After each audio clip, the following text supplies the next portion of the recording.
नवरात्रि की शुरुआत कैसे हुई।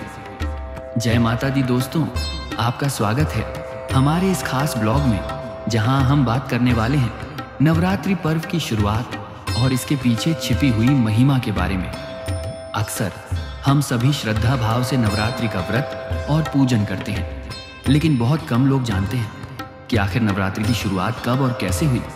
तो आइए जानते हैं विस्तार से। नवरात्रि का अर्थ।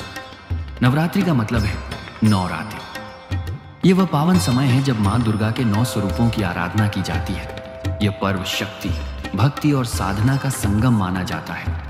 नवरात्रि की शुरुआत का पौराणिक कारण। पौराणिक ग्रंथों के अनुसार नवरात्रि की शुरुआत उस समय हुई जब असुर महिषासुर का आतंक पूरे ब्रह्मांड में बढ़ गया था। देवता भी उसकी शक्ति से भयभीत हो गए। तब सभी देवताओं की शक्तियां मिलकर देवी दुर्गा का अवतार हुआ।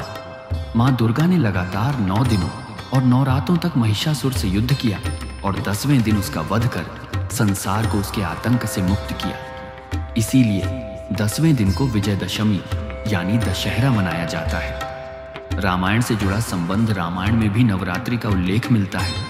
जब भगवान श्री राम रावण पर विजय प्राप्त करने के लिए लंका गए तो उन्होंने अश्विन मास की शुक्ल पक्ष की नवरात्रि में माता दुर्गा की उपासना की और उनके आशीर्वाद से रावण का वध किया। इसीलिए इसे अकाल बोधन भी कहा जाता है।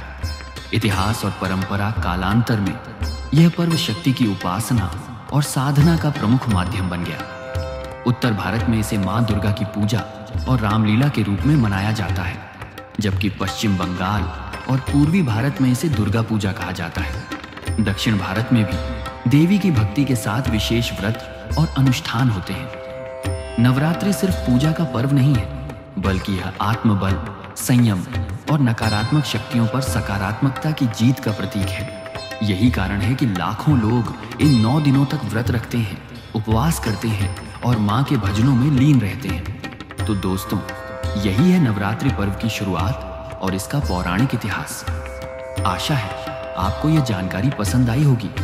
अगर आपको वीडियो अच्छा लगे तो लाइक, शेयर और सब्सक्राइब करना मत भूलिएगा।